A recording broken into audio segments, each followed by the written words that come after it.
Hi there, James McFadgen here. I'm just going to go over some of the changes I made to my Ontario license plate guitar.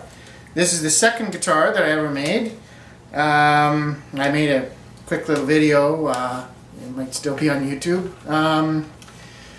Anyway, there's some things I didn't like about it, so I thought I'd try a few things out and make some changes. The first change I made is on the headstock here. What I do on some of the ones I make is I cut the sort of the front of this piece off, and then what I do is I take that piece, and if I need extra thickness for the length of the shaft of these tuning machines, I'll just glue it on the back. But what I'd done on this one, it didn't really overlap very much at this point here, so it's formed sort of an extra thin piece right here. So that was ended up being a weak point, so when the string gets tension, what happened was this piece would bend forward slightly. Now I don't think it really changed the sound that much, but anyway, it was kind of bugging me, so what I did is I just chiseled that piece off, used a new piece of scrap hardwood I had from a fingerboard on one of these other guitars, and I just glued it on, and I extended it well past where this sort of notch point is. So that gives it a little more strength in this area, and it works pretty well. Another thing I did was with the fret markers were just marks from a Sharpie pen. What I did here was just use the tip of a drill, drilled in a little bit, and then used Sharpie to fill it in, sort of like the numbers, the dots on a die from like a dice game or whatever. And just makes it a little more durable, so if this rubs, you rub on this, it's not going to remove the black part, so that it'll stay in there a bit longer.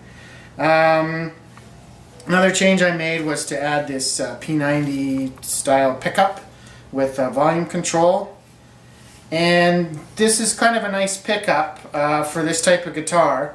It's a through neck design, and what I do is this top piece of wood extends to about here, and then I laminate it together or stick it together with another piece of wood the same size, and that's the piece that actually goes all the way through to the tail.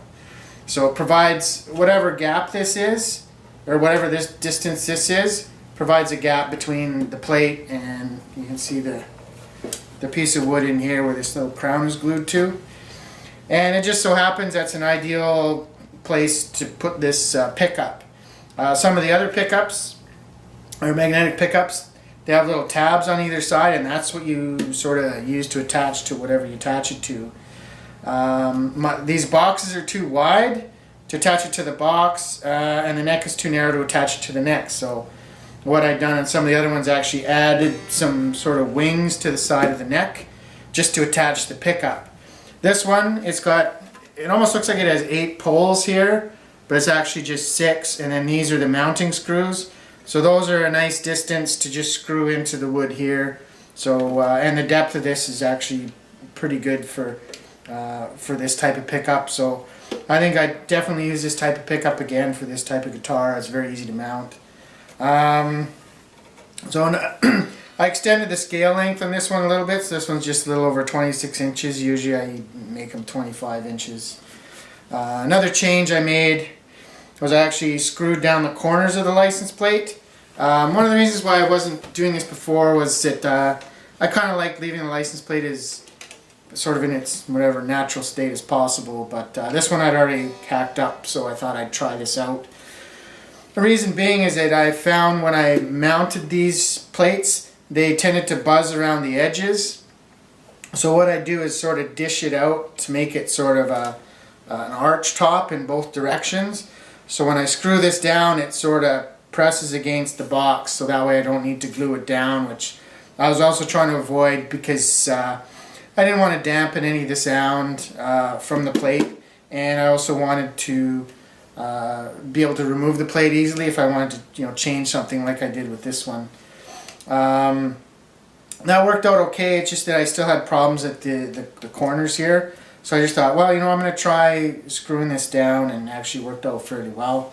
I did the same with the back.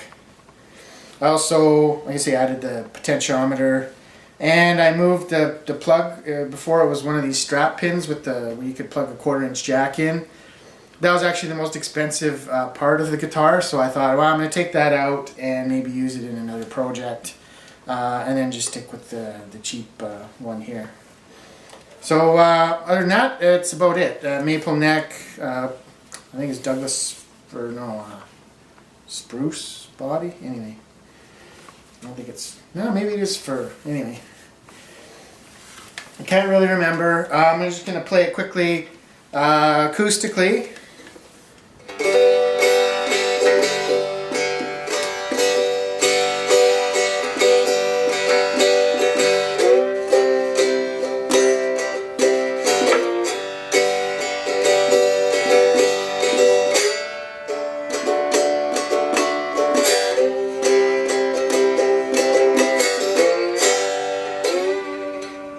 So plug it in quick, see what it sounds like.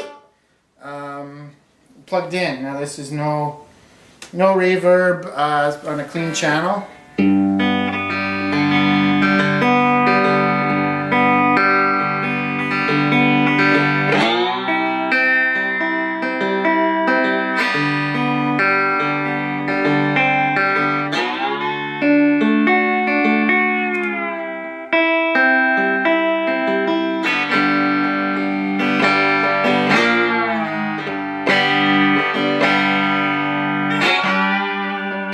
So anyway, that's sort of what it sounds like, and just for fun I'll grunge it up a bit.